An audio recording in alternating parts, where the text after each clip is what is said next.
और अब बात सुप्रीम कोर्ट की बेहद सख्त टिप्पणी की। कभी आपने लोन लिया है तो आप जानते होंगे कि बैंक्स पहले आपको लोन की खासियत बताते हैं, ब्याज दरें दूसरे बैंकों की तुलना में कैसे कम है ये समझाते हैं और खुश होकर आप लोन ले लेते हैं। अगर वक्त पर आपने ईएमआई भरी तो सब कुछ ठीक है, लेकिन अगर गलती से आपने ईएमआई भरने में देरी कर दी तो शुरू होता है टॉर्चर। आप में से बहुत सारे लोग शायद इस तरह के टॉर्चर से गुजरे भी हों। आज हम आपको इसलिए बता रहे हैं क्योंकि देश की सर्वोच्च अदालत ने इस पूरे मामले पर सुनवाई की। कोर्ट की सख्त टिप्पणियां हर किसी के लिए गौर करने वाली हैं। दरअसल रिकवरी एजेंट फर्म को सुप्रीम कोर्ट ने फटकारा है। सुप्रीम कोर्ट ने रिकवरी एजेंट फर्म को गुंडों का समूह करार दिया है। कहा यह तो गुंडों का समूह है। लोन की राशि एकमुश्त निपटान के बावजूद जब्त वाहन वापस नहीं करने का यह पूरा मामला था और कोर्ट ने बंगाल पुलिस को अब इसको लेकर आदेश दिया है। क्या है आदेश?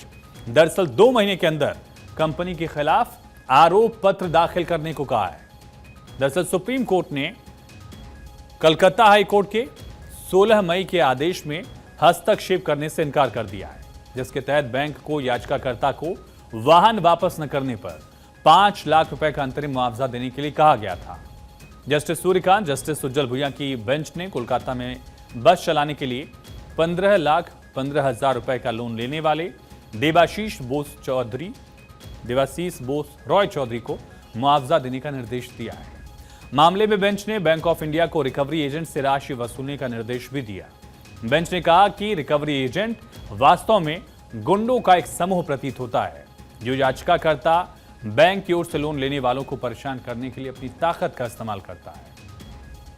पीठ ने कहा कि वाहन को उचित स्थिति में वापस न करने के लिए recovery agent firm messrs City Investigation and Detective के खिलाफ एफआईआर दर्ज की गई थी।